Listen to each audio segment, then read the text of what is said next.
את טובי אני הכרתי לפני 5 שנים. 5 years ago, I met Toby when I looked for a Holocaust survivor to help me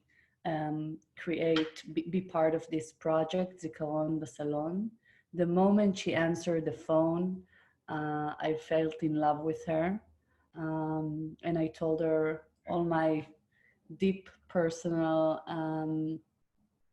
stories about the relationship I had with my grandma Eva, which were a Holocaust survivor, and my grandfather Shimon Ochaizer.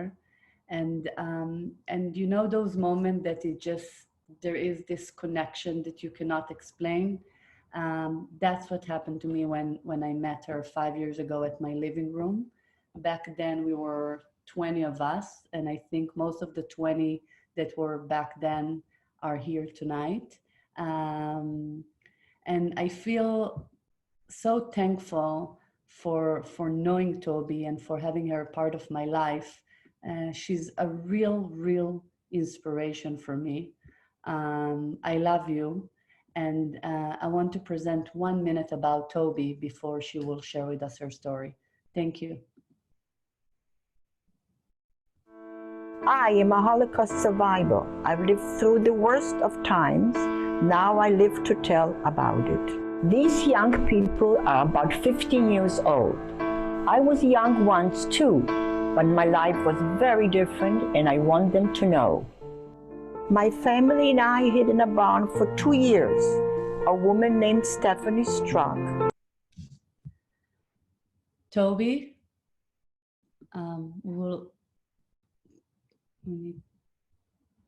thank you. And let's unmute Toby.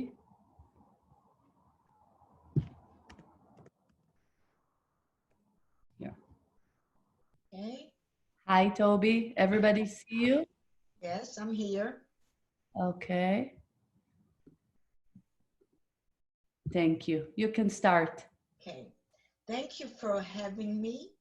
And you know, when I met you, I had the same feeling, a feeling of mutual understanding, and something clicked that you are an unusual young woman that I met, and I enjoyed being, and I enjoy every time you call.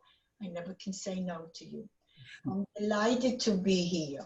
Although I'm not sure I'm comfortable talking to a computer, but I'm looking at you, that helps a lot. I will not drag you out. I don't know how much time we have, and I have so much more important things besides my survival to talk about, except with the situation that we are in today. I'll start with that just for 2 minutes. And so I have 2 children, a son and a daughter. They each have children. My daughter has grown children, and she has a married grandson. He has 2 great grandchildren. So my grandson, the oldest grandson, calls me up when this virus happened and we all have to stay at home. And he understood. I took the phone off the hook, but I didn't do a good job. You hear the ringing? Sorry. And he says to me, Baba, I think I can feel your pain and I can understand what fear you had. I was overwhelmed with that. And I said to him, Jason, you're right, but there is absolutely no comparison.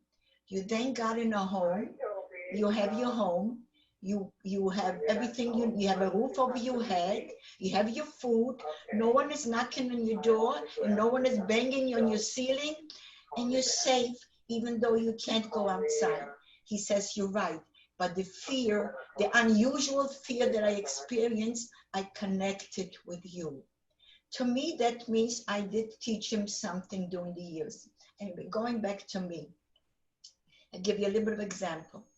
I come from a small town. The name was Chodorów, Poland. We had a small community, maybe 5,000 the most.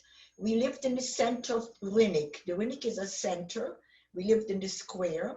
Square was, people came from the villages. They would come to buy and sell product. My father was a merchant. He had a store.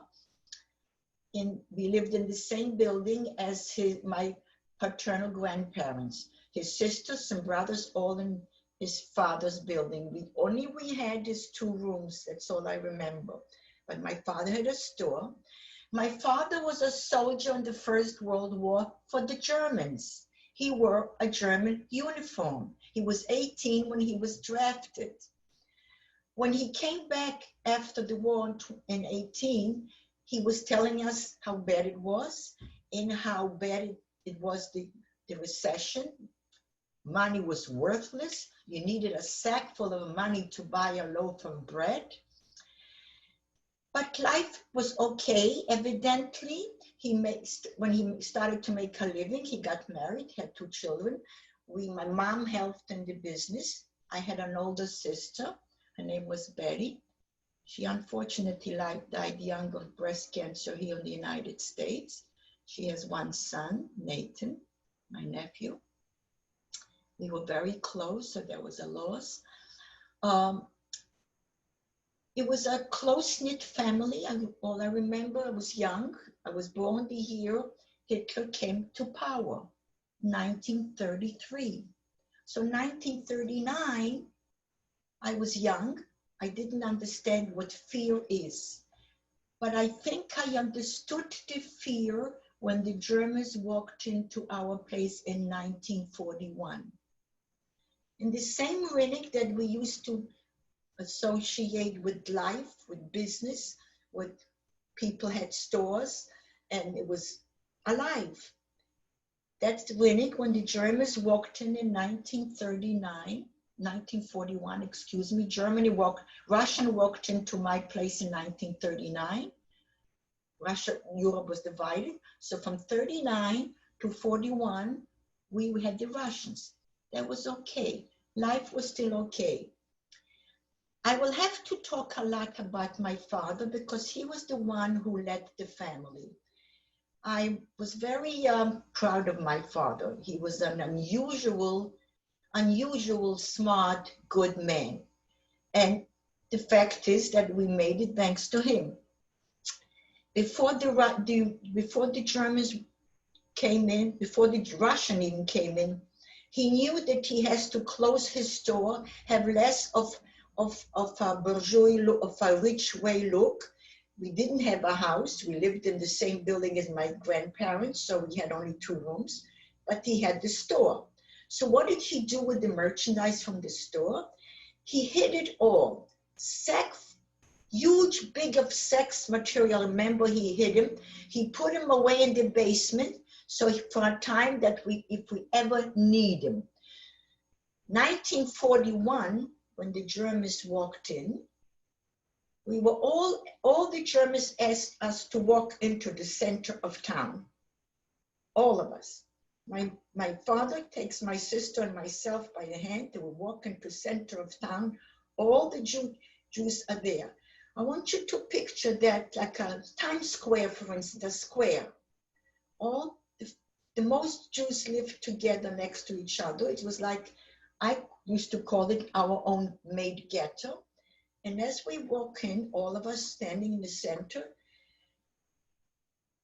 that's the day and that's the moment I think I started understand. At that time, I'm 8 already. I started understand what fear is. I looked at my father and I realized some changes are there. And the Germans are giving us orders. From now on, what I remember clearly is the boots. Why? Because I was so short and all I could see is the boots. And you know what? To every young survivor like myself, a hidden child, when we discuss the war, we always remember the boots. We all remember the same boots. They have a symbol in our mind, but their voices and the way they were dressed, giving us orders. From now on, you no longer have any rights. You have no longer citizens. You have to wear an armband 5 inches wide a blue star in the center. Everybody goes to work. Whatever you have is ours, but not the voice that I'm talking, but a different auditory voice that looked down on you, dehumanized you right there on the spot. You felt fear. I felt fear, and I kept my father's hand very powerful. And I said to him, I said to him, why are they screaming? My father turns to me and says, quiet. And you know what? From that day on, I kept quiet. I understood that my parents can't help. They can't give me what I need. They can't do anything for me. We children understood to keep quiet. But what else they did that particular day was give us a symbol what our life will be.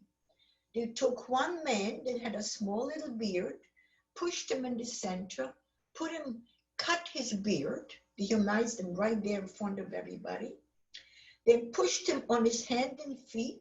A German puts his foot on his back and says to us, from now on, this is who you are. You have no right to live. We come upstairs to the house. My parents look at each other, and my father says, this is not what we thought, but this, what I'm listening, none of us are going to make it unless we get help from the outside. Already my father was thinking forward. Already he was manipulating, thinking, how do we make it? He was lucky he got a job working in the lumber yard, which is what means luck, because not only Jewish slave labor worked there, but worked there Ukrainians and Poles. And he was very well liked. My grandparents and great-grandparents were born in Chodorov. My father was very well liked by the community, by the Jewish community and by the non-Jewish. He was a very good merchant. He was hoping that that's where his help would come. And he was right. My mom had to report every day to the Gestapo. My sister and I were left alone to our devices. I had an older sister. She was in charge of me. Only once do I remember a horrible sight, which I never forget, especially when I was raising my kids.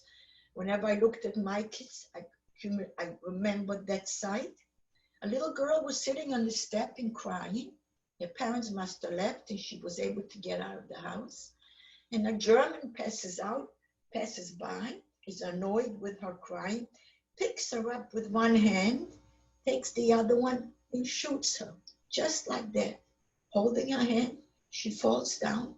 My sister look at each other, we got frightened. Every time I talk about it, my body shakes. We got both very frightened and we went underneath the table to wait for our parents to come home from work.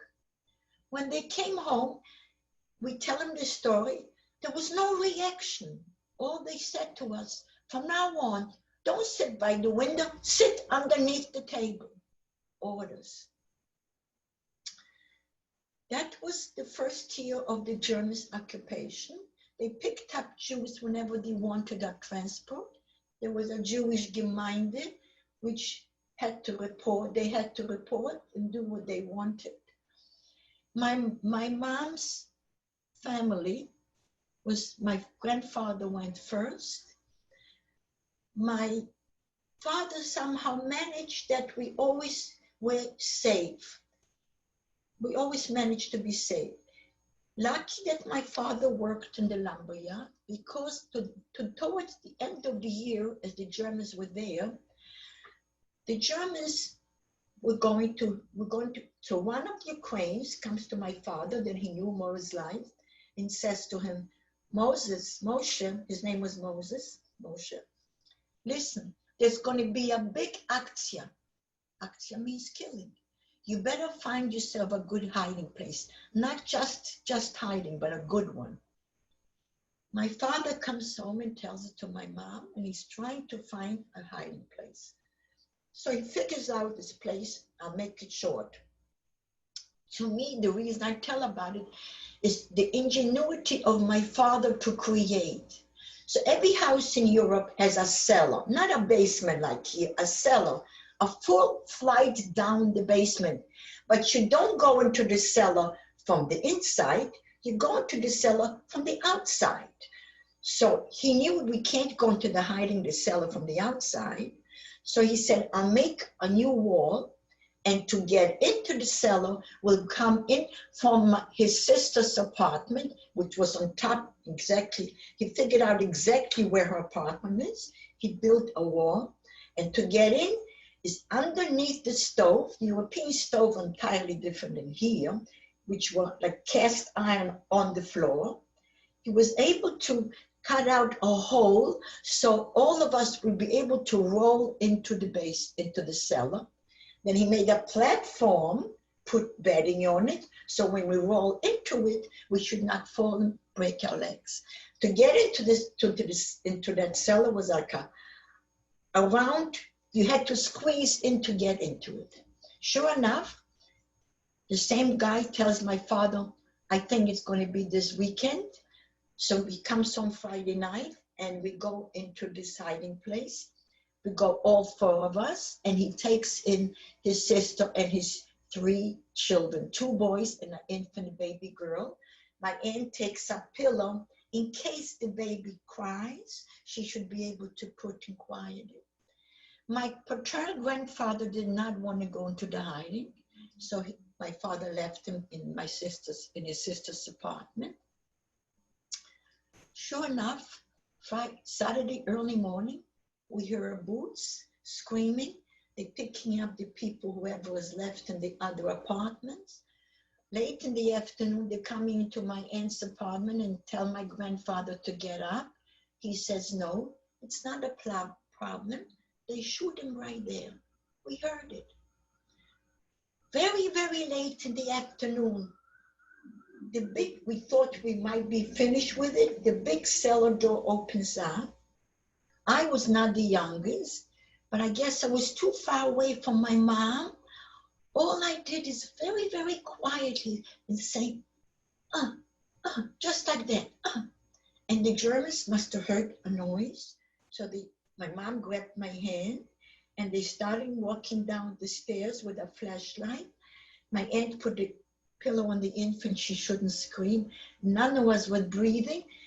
Because if they came down the basement, the cellar, they might see it's a new wall, although my father put a lot of junk around it, but still. But as they were walking down, a big cat jumps out and gives a big meow, and the Germans start laughing. Oh, it's Eulen Katze. And they walk out of the cellar. We realized we made it. We didn't get out from the hiding a couple of days later. When we came out, of course, many years later, I asked my father, did you put a cat in there? He said, no, that's a cellar that we keep everything. There's food there, there's mice, there's cats, there's everything there that you want to know. Of course, there's cats. But we were lucky that the cat jumped out at the right moment. Right after the first big Aktion, the Germans said they're going to relocate us. Germans used language of deception. But even if you understood the deception, no way was it easy for you to find anything else besides to follow. There was no help from anywhere. Not left, not right, not from the top, not from the bottom. Nowhere. You were on your own. You had to follow. So my father comes home and tells my mom, they're going to relocate us to Lvov. Lvov is a very big, beautiful city. Had maybe 30,000 Jews in the ghetto there.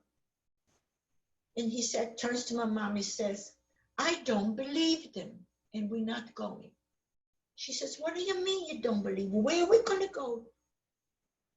He says, we have to think. I'm not going, I don't believe him. And he shares his feelings with the remainder of the family. My paternal grandfather and the rest of the family were gone by that time. My maternal mother's family, she still had her sister, 2 brothers, and her mother.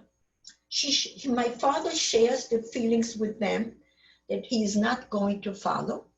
My 2 uncles say they're going to go because there's no reason why not to. We're going to the ghetto to Lvov. My father's, I don't believe them. So my aunt said to my father, whatever you do, I'll do with you. He says, I'm going to look for someone to hide us. So she says, okay, we'll go together. Sure enough, they look and they find. They find a woman, her name is Stephanie Struck. She has 2 children, no husband. She says, yes, I'll hide you. How many? So we're going 9 people into the hiding place. Where are we hiding? She lived in the center of town, center of street, like you would say 5th Avenue Center. But every house in Europe has a barn. First she has a garden. After the garden is a barn. So my father said, we'll make the barn a little bit smaller, like for 9 people to sleep. You have to figure 4 feet by 4 feet, 5 feet. This way 4 and 5.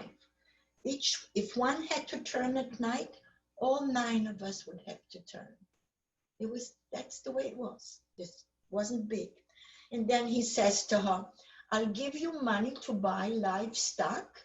That will give you an excuse to bring food to us and to buy. So I remember when he closed the store, he had 3 sacks of material. So 1 sack he's giving her to buy for food. 1 sack we needed what we needed as we lived while the Germans were still there. The 3rd sack of material he's taking with him. So my mom says, we can't have it, there's no place there. So she says, why don't you give it to Stephanie? He says, no, I'll give her 1. 1 goes with me.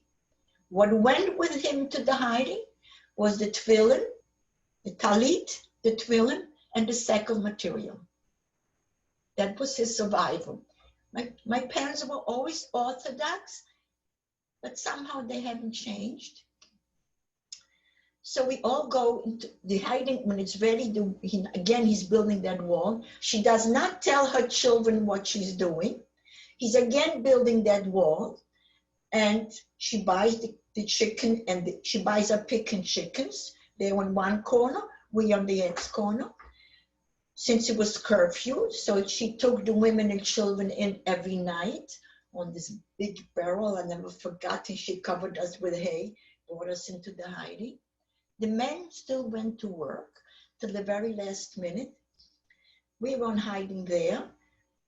And when the men made up, if there was a chaos and they will realize they have to run, they will run. They made up to meet a place, but since they realized the Germans were rushing, so somehow the very last minute, the people felt something is not right because no one wanted to follow, and everybody started running into different corners, into the woods, and they started shooting. It was a chaos. My father, my uncle barely made it to the hiding place. So we are there, 9 people. 2 weeks later, Stephanie comes in and tells us there isn't a single Jew left in Chodov. Chodov had Jews, I'm not exaggerating, 1,000 years. That's many, okay? There isn't a single Jew left. They have Yud Narain. Sit still. Of course we're sitting still. The pig is there, and the chickens, and we are on this corner. There's not much we can do. It's pitch dark. We can't sit during the day, we sit in our corner, but sometimes we would go out and stretch our legs. That's what we did. Maybe 3 months into the hiding, no more than that, we just about maybe got ourselves a little routine. 3 people are standing in the center in the pajamas and stretching their 3 adults, and the rest of us in the hiding, looking out from underneath. When the big barn door opens up, Stephanie's standing in the middle and the Ukraine police on the right side. I'll never forget that sight. She sees, okay, in the barn is pitch dark. When you open the door, the sun shined in. The pig and chicken start running towards the door. She knew she has Jews there. She knew she has people. So she's freezing. The Ukraine did not see us. 2 reasons. The pig and chicken stopped running towards him. He was purely blinded. I think it was a miracle, but I'll say he was blinded by the sun or a miracle. She's standing frozen for I don't know how long. She can't come to herself. She finally unfreezes and she closes the barn door. He goes away. She goes away. She comes back an hour later and says to us, "You have to leave. I can't hold you. I am scared. My kids don't know. My father tells her he did not see us, otherwise he would take us." She says, "No, you have to go. I'm sorry, I'm leaving the barn open. You have 2 days, you have to go." My mom and my aunt, 2 women, they dressed like babushkas and they tried to go out in the city to see if someone would take us in. No one even opened the door, and if they did, one guy said to my mom, "I will make believe that we didn't see you," which was good. Because the order was, if you see a Jew, you have to report. And he said he will make believe he didn't see her. They both come back and said they found nothing. There's only one chance. We have to go to the forest. There is a forest. We are in the middle of town. We have to pass the other half town, pass a little water lake, small lake, you can pass it.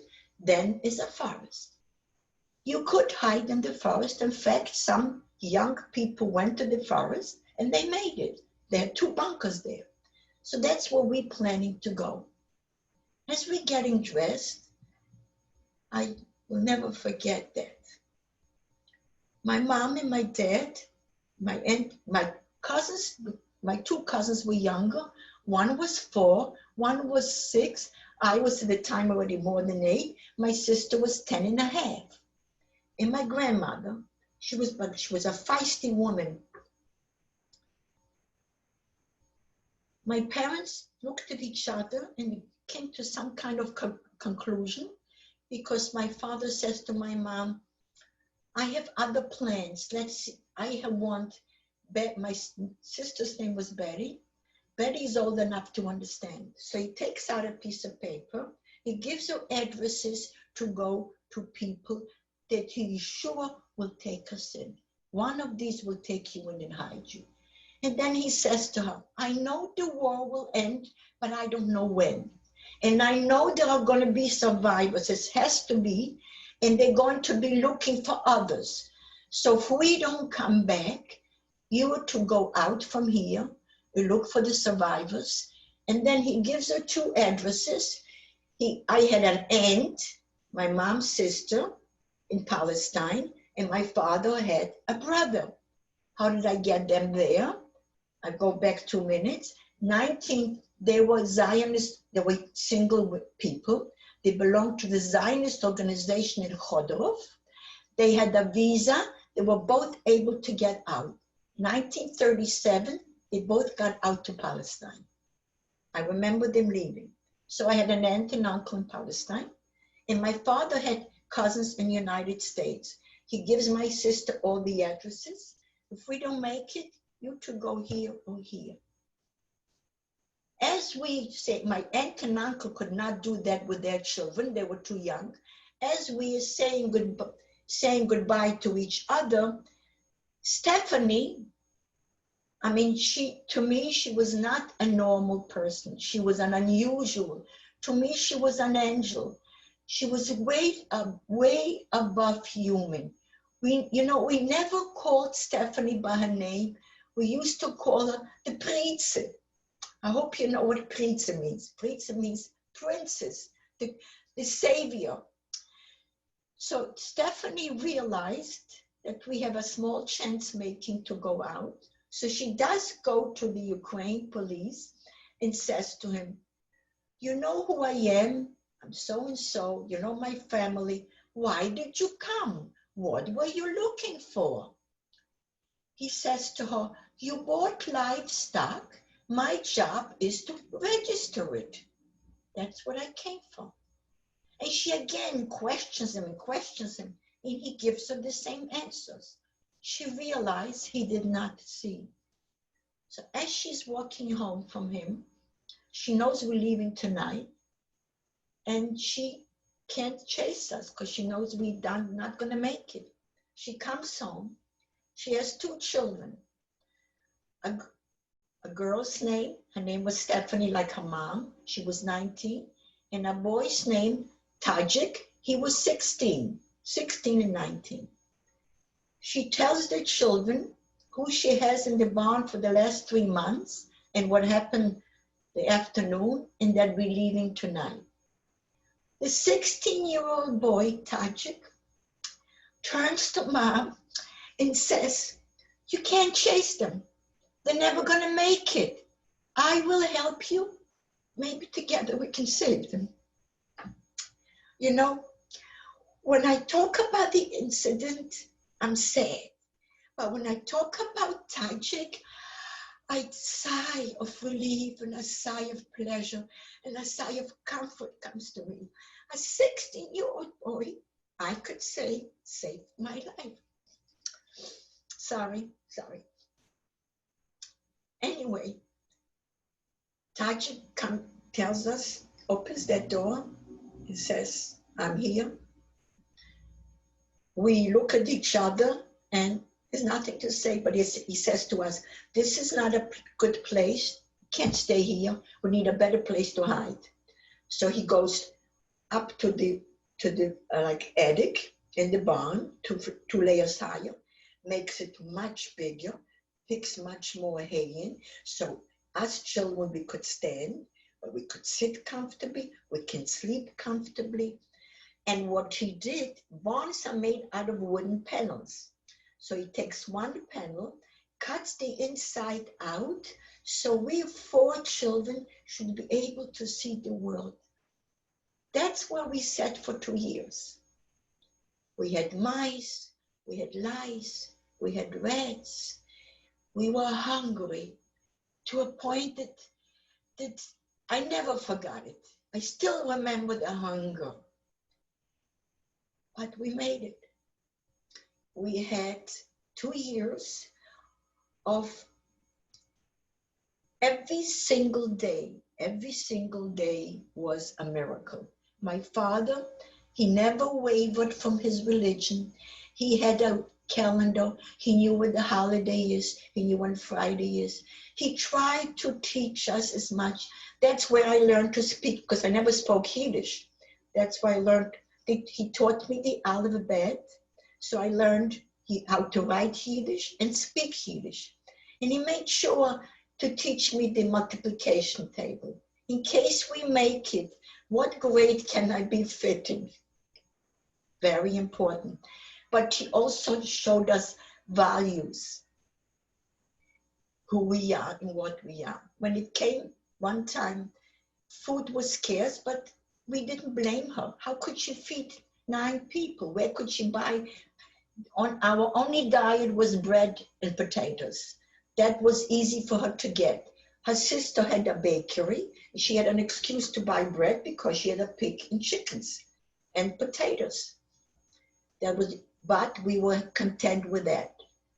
I just want to give an example who my father was. We were very, very hungry. We didn't have bread for a long time. And she brings us up this round bread, probably no more than a pound, maybe 2 pounds. And all 9 of us stare at it, hungry. So we were 9 people. So my father said, I'll slice the first slice. My father was the one who kept us, who kept tight. I must say very tight. I'm just going back for 2 minutes. Give you an example. When I saw the movie Anne Frank, and how they were boisterous and hiding and talking and screaming and yelling and eating, and I said to myself, if we did this in our hiding, we would never have made it too. It was my father who kept control of our. He was up a whole night in case somebody screams at night, somebody dreams at night. He was the watchdog. He was sure we don't speak. We learned not to speak, not to cough, and not to laugh. Okay? It's okay? No? Everybody's okay? Okay. Anyway, I'll continue. So he was the one who kept us. Like, I remember once my uncle put a flashlight on, and sure enough, the Germans saw a light. And my father said to my uncle, I'll kill you next time you do something like this. Sure enough, Tajik was out with his flashlight on the street. Tajik watched that barn 24 hours. That is a miracle. I'm going back to the bread because I want to show you the character of my father. This bread, so he says to the rest of the family, the first slice I'll give to grandma. My uncle says, no, I have younger children. She's your mother, not mine. Give me my half. You do with your half what I want. I will be grandmother. Then he divided between us. The next slice he cut, gave it to my mother. Whatever was left for him, he took half and gave it to me and my sister. Never in my life would I forget that incident. It showed me who he was and what a human being can be in rough times. He taught me much more than that. He taught me how to, okay, I'm going to continue here. I'm getting off. I have some time left, I hope. I should have had a clock here. Anyway, we were there. So the second year in hiding, Stephanie took German officers to live in her house. And we said to her, what are you doing there? The barn door is open. They will walk. She says, I'm doing it for me, not for you. It's for I have more bread and I'm more secure. There was nothing we can fight about that. Every single day was a miracle. Every single day my father noted, too bad I didn't save that diary, what he wrote down. Too bad I don't have all the details, what he did. Every single day was a miracle. He said, we made it today. He always said, no way are we all going to die. His belief was, somebody will make it and maybe it's us.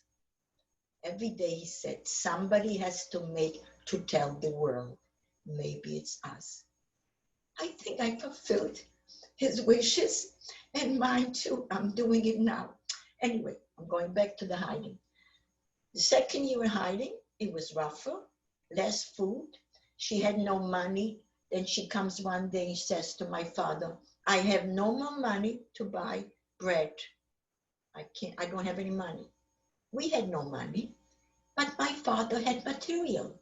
So he takes a piece of material out, gives it to her, and she turns to him and says, I thought you told me you gave me everything. So he said, I saved some for an emergency, and this is the emergency. So she knew he has more. Of course, she came for more. It's okay. So that, again, that material that he saved, again, saved our life because she had no money and we had no money. The material saved again. We had food. She sold the material and we had food. Each day was a miracle, but somehow we made it. We kept busy. My grandmother kept us busy. She taught me how to crochet and knit. And my father kept telling us what life is and who we are and what we are. And when I asked him the question, which was often, what did you do wrong? Why are we here and I can't go out and play with these kids? He looked at me and said, I don't have an answer, but if we make it and you'll get educated and you'll maybe study and find out why, maybe you'll figure out why. Well, I made it. I am here. I'm old enough to, and I haven't figured out why. So if I don't figure out why, that means I still have to go on and I still have to teach. Let me finish the hiding place before I get off. The last few weeks in the hiding was very, very rough because we had a lot of bombing and she left. Oh, shucks. And she left, she said to us, I can't stay with you. I can't help you. I'm afraid I'm going away to the country with the children.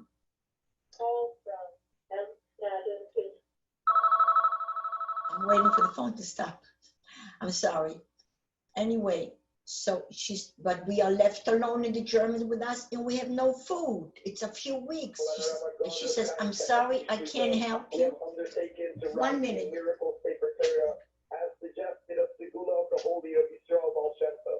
We are asking the whole of the Zimmer to unite as one. Sorry, can't do it. Try to erase it, but I can't. Sorry. Please feel free to purchase the letter. Oh my God. Anyway, so the last few weeks in hiding, all we had food was my parents would go out in the garden to find some grass. Please press 1. The price for inscription is Kefin Nidvat Levi according to your heart's content. Shucks, I'm sorry, I apologize. I thought I did disconnect, but it didn't. So we were left alone. Again, my father says, if we lose the roof, the Germans will see us. The neighbors will see us.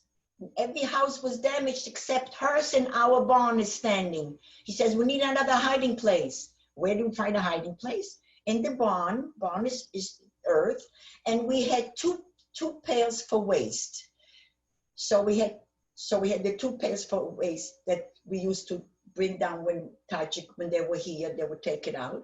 So what does he do? We'll dig out a hole in the barn, down in the barn, and the earth we put it up where we were, enough for 9 of us to sit, 4 of us the adults, and the children on top of us. So that's when the bombing started badly. That's where we went into hiding.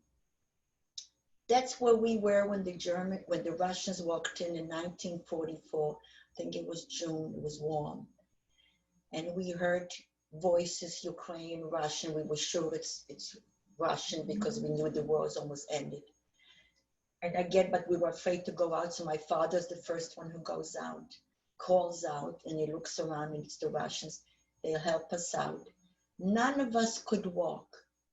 And the Russians look at us and say to us, oh my God. And we wanted food. And they said, don't eat. If you eat, you'll die. Again, we were lucky.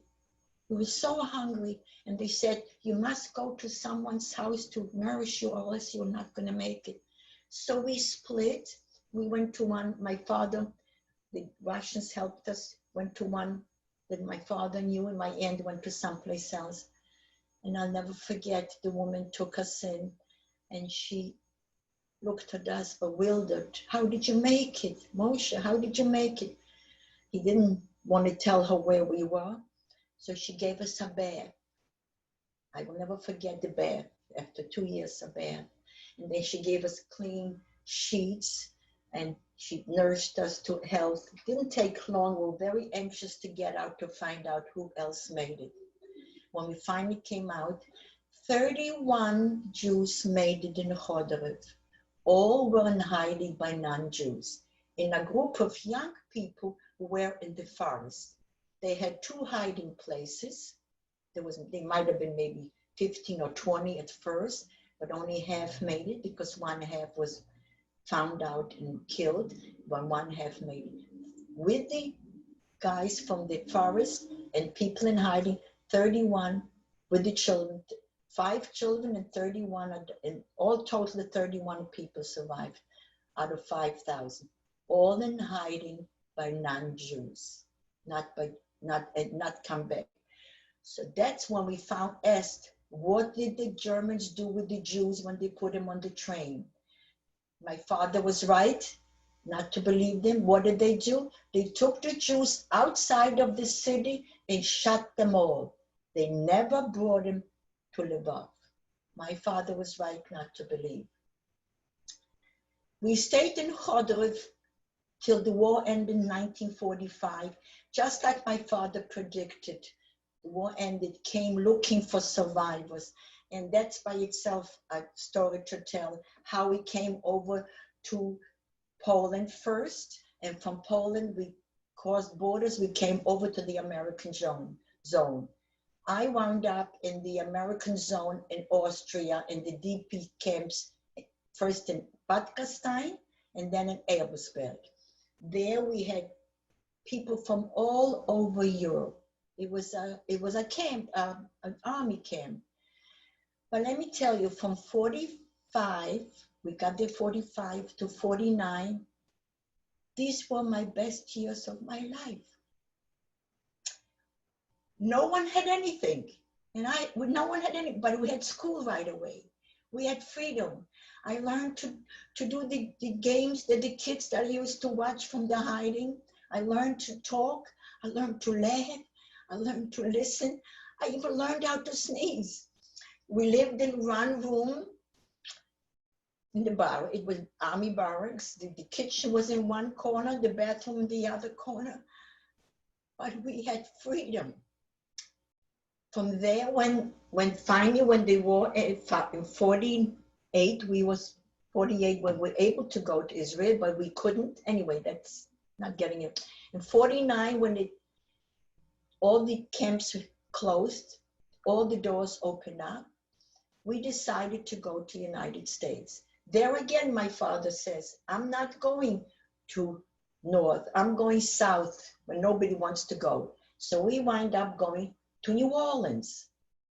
So a boat, so I have to say, so a boat, 2 weeks on the boat, we wind up in New Orleans. Well, I was overwhelmed when we came on. I will never forget the trip on the Mississippi, with looking both sides, the light, the people, the car. Where did I come from? From a different world. And I was at awe. And I'm going over to my father and I'm saying, I was 16 and a half when I came to the United States. It was September, just before Rosh Hashanah. And when I'm on that boat and I say to my father, what did you stay all your life in this God-forsaken country? Why didn't you get out earlier? He says, no complaining. We are here now. Let's look forward now. And sure enough, we did. And so my father says to the woman that picks us up, she spoke a little Yiddish, her name was Mrs. Bronick, and he says to her, it's Rosh Hashanah. I need a kosher meal and need an Orthodox shul. Okay, so he already needed, he wanted, but he always needed those two things. Sure enough, she finds us a kosher house for the holidays. I want to describe that experience because I think it's important to tell where we come from and how we look at things.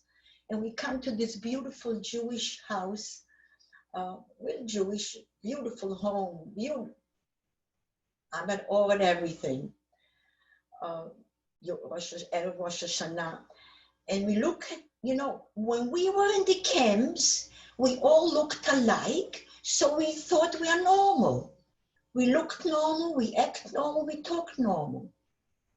But when we came to United States, I didn't feel normal. We didn't look the same the way they looked. They looked happy, we looked sad.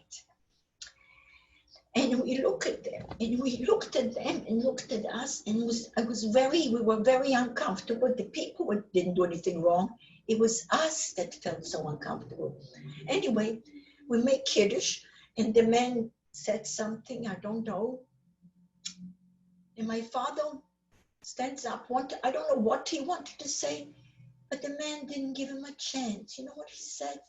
Stop. You're here now. Forget. Go forward. Wow. The American Jews did not want to hear. And that's what the survivors did, because it was everywhere, I imagine, the same. The survivors didn't talk. They went forward to make a life. We had a lot to do to make a normal life. And I think we did. I think we went, I would say, bulldozing it to make the life, and we did. We survived, and we got married. We raised. I have 2 children. Raised children, educated them highly. Of course, I had to educate them in the Jewish way. Had to send my kids to yeshiva to make sure they know who they are. I worked all my life, and eventually, when my husband passed away, and I was still working, my grandkids were already doing well, my daughter and my son. So I said, I need to volunteer. I need to do something with my extra time. The museum came up, and they gave me the opportunity to talk. When I first started, I was just a docent. And then they said they needed someone to talk. I said, I don't know how to talk. Well, just tell us your lives. I don't know how to tell it. So she said, just tell me what you went through. What do you remember? Well, I slowly started telling her, and she said, you told me perfect. You don't need to write it. Tell it. I fluctuate my telling, and I started talking. And the more I talk, of course, the better I get at it. But I still have my soft spots. But I do think I do a good job talking to children. When I speak to higher grade children, I communicate well. I try to teach them what it means to go forward, what life is all about, and what my father taught me, that to be hateful and angry will only destroy my life, not the person that I hate. So I learned not to hate, because the kids always ask me, do you hate it? Well, no, I have no hate. I have memories. I have visions, but not hate that I would go out and kill. I remember one child asking me, did you ever want revenge? It was a high school kid. I looked around and I said, I have my revenge. I have children, grandchildren, and great-grandchildren. They're all Jewish. That's my revenge. So later on, kids usually write letters. So later on, she writes and she says, I never knew that you can have revenge without killing. So I taught something. The Jews can have revenge without killing. My revenge is to teach. There's many kids. One child the other day, not long ago, asked me, did you miss your childhood? I looked at him. I said, yes, but I lived my childhood through, not so much my children, because my children, I was still very preoccupied, but through my grandchildren. I remember I had fun with my grandchildren when I didn't have what I didn't have. I played in the sand with them. I would go down the slope with them every place I could. This was my youth, what my children had.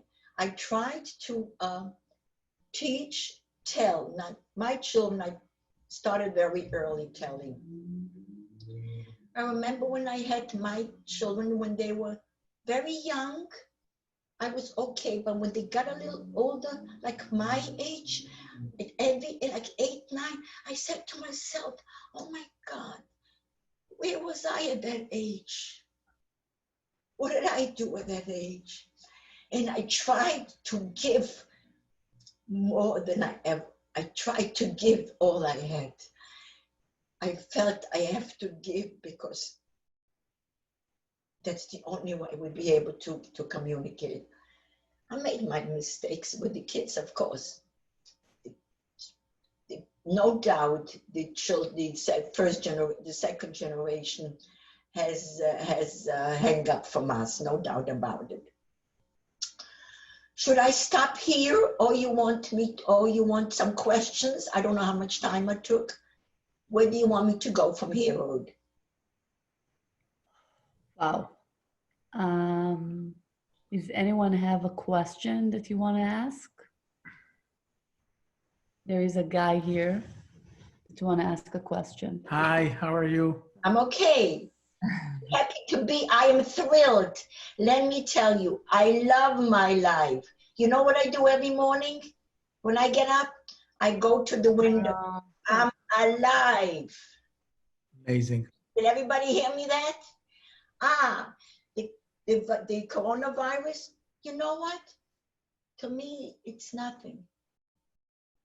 So my question is actually, came to me because of what you said, and living with 4 kids in this house and dealing with something that seems so small, like the coronavirus. I thought many times, how much, do I tell them the whole truth? Do I tell them what, they have so many questions. And this is just like a small minor event compared to what you've been through. But So, it's a lot. yeah, I'm just curious, so I know you said that your father always said that someone is going to survive and someone is going to make it. But did he tell you the truth? Did you fear for your life? Or he always said it's going to, do you remember that fear? Or he was always there and Very good question. Yeah. Very good question. You're right.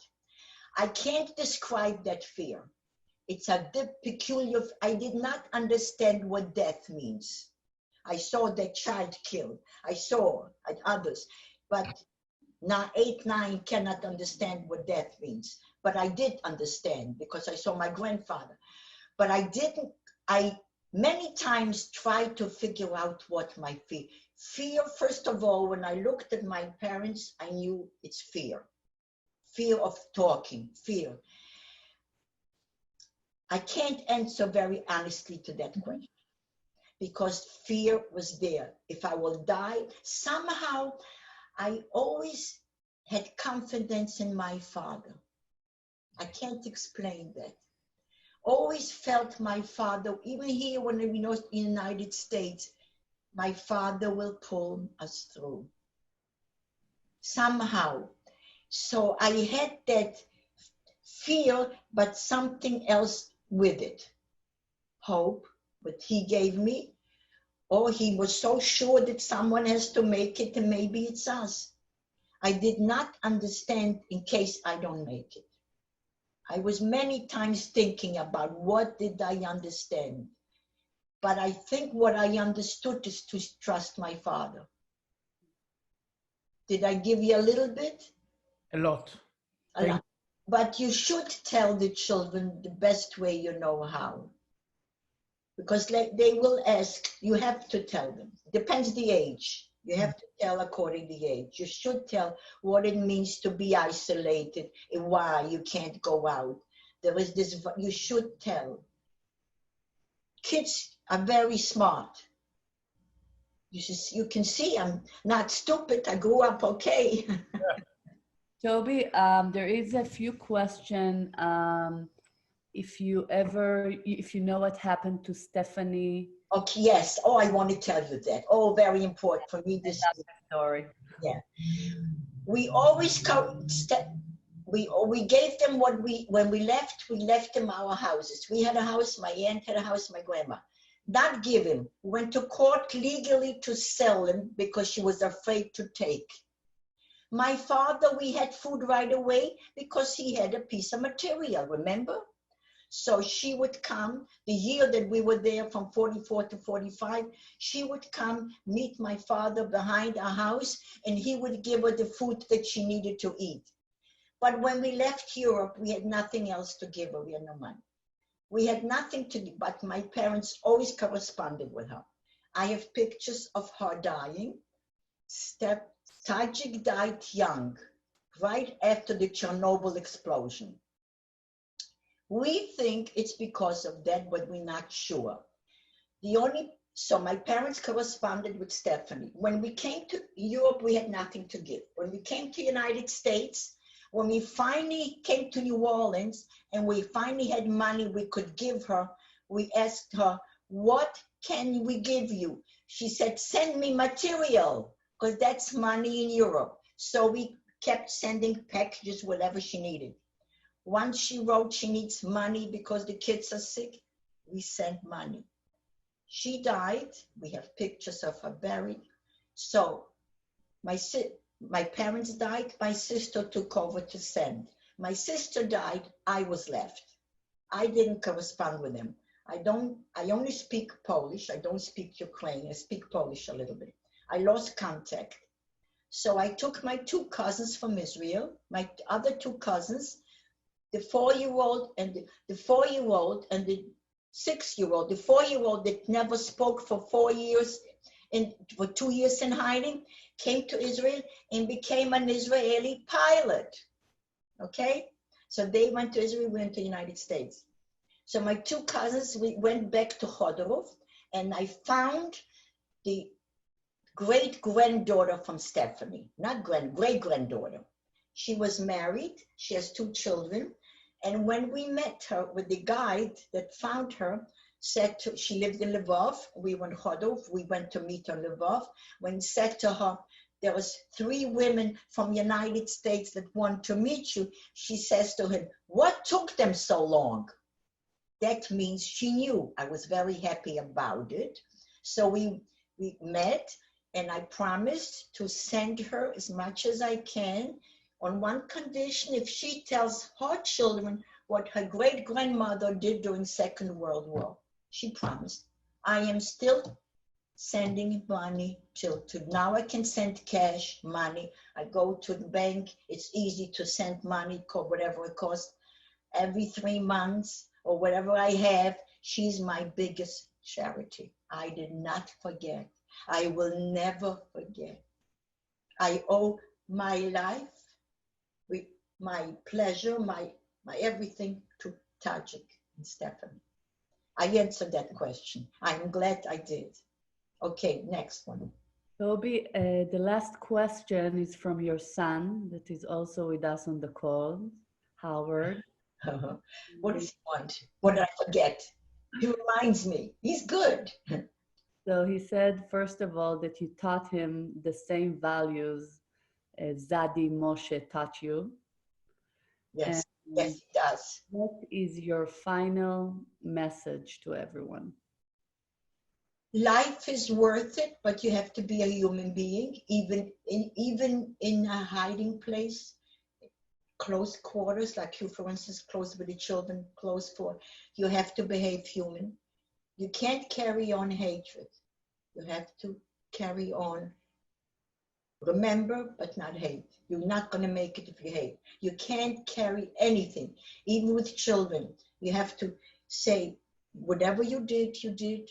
Like I always tell my children, whatever I did the best to my ability under the conditions.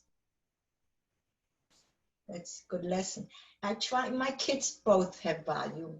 Beautiful, I have Kanai Hori, 3 beautiful grandchildren. Each is affiliated with Judaism. Each married Jews, to me, is number 1. And now my son has 2 little ones. And the big one, which is 4 years, she already goes to Hamas. So what else can I ask for? They all have the values that my father had. Yes, I tried. And this is what I do with friends. And this is what I do with neighborhood. I'm in a neighborhood and everybody knows me, who I am, and the values that I respects my, I think I have a pretty, I should say I grew into it. I evolved. Every 10 years I change for the better. I do. I know. Thank you for having me. We never clap after. Oh, but I want one more thing. Yes. From all the kids that I talk, is I ask one thing from them. You have to be my witness. I will just about be the last one of the survivors. There's nobody in front of me, I should say. There's nobody much older than I am. So I need witnesses, and all the school kids promise to be. My best investment, and I feel that I do now, is to talk. I never refuse to talk to children. I do teach them what values is. I want you to be my witness. That's the only thing I ask. So I promise you, we will. And to show you how much we promise, I ask everyone to open their camera. And I know we usually, as I said, we don't clap after this evening. We're going to everyone to hear our love. And we're going to sing the Tikva. And we sing it for you, Toby.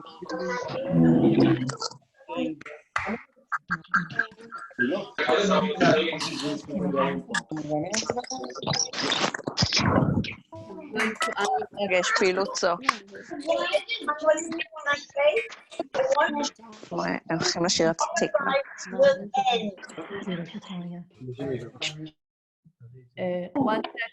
One second. Toby, want to say something?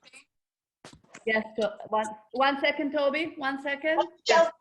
That shall pass. The coronavirus will go, and we'll make it and learn a lot from it. Enjoy, make the best of it. Give the best and enjoy the best. It shall pass. Toby, we're going to all stand up now and sing the Tikva with Karin. I love you. Thank you. Thank you for having me. Can you start, please? Yeah.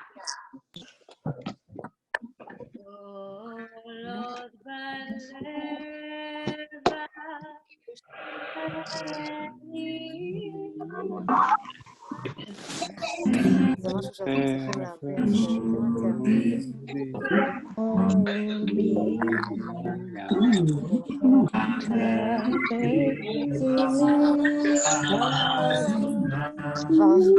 הכי טובה שאתם יכולים לעשות זה לעבור הלאה.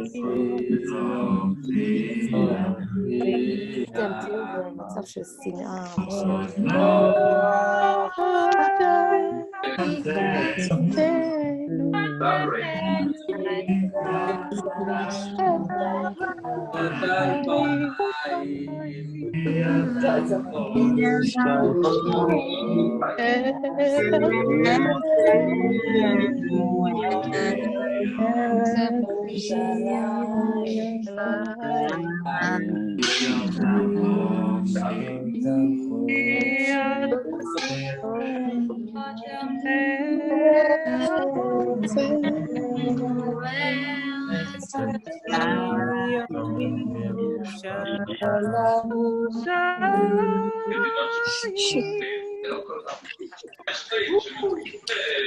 Abba. Toby. Thank you, Toby. Thank you, everybody, for joining. Stay safe. תודה רבה. תודה, רעות. תודה. תודה. תודה טובי ותודה רעות וטל. Toby, thank you very much. Thank you. You are great. Thank you Toby. תודה רעות. Thank you, Toby. Thank you very much. Thank you. It was very inspiring. Thank you. Toby, you're an amazing person.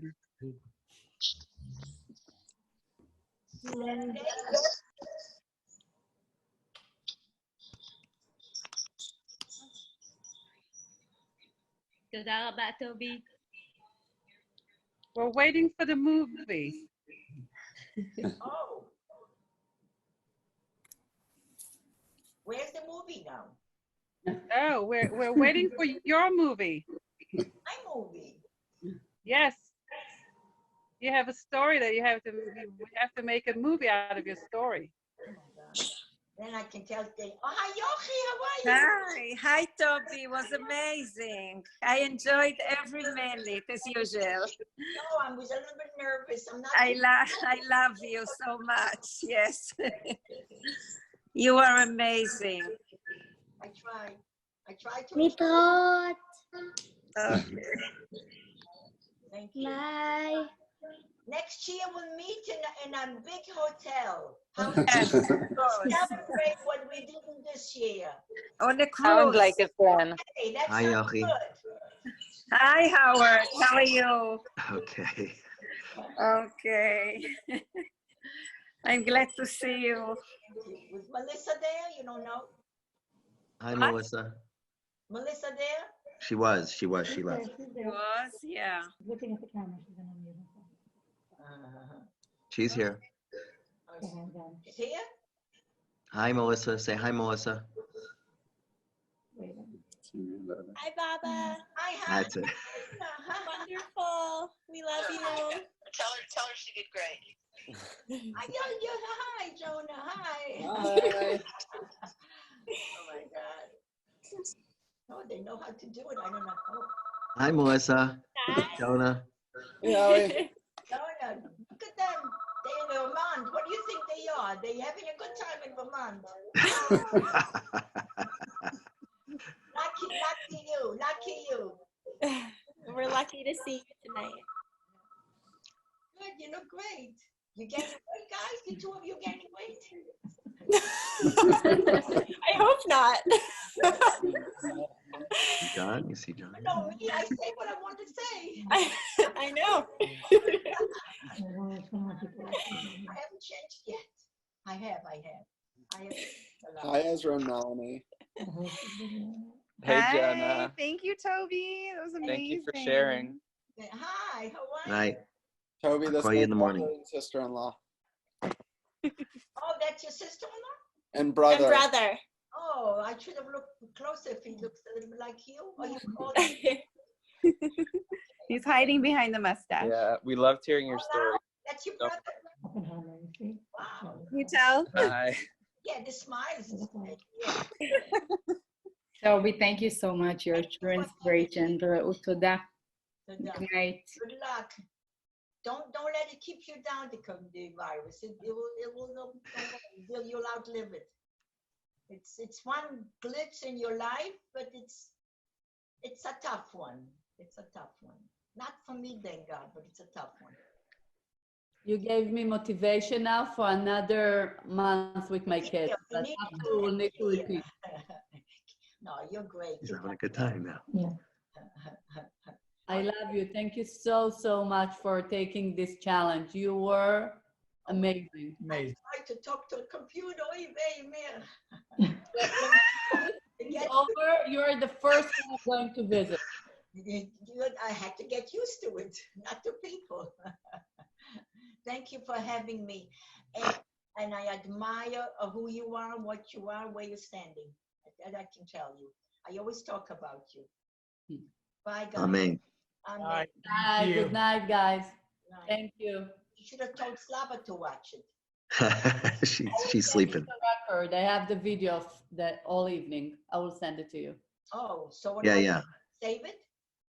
I will send it to Howard and I will send it to you. Okay. Thank you, Rue. Thank you. Be well. Keep your head up high and your spirits high. Okay? Thank you. Thank you. Bye-bye. Bye-bye. Love you all. Thank you for having me. Thank you. You give me life, don't get yourself. Bye-bye. Bye. Good night. I'm closing up. Bye.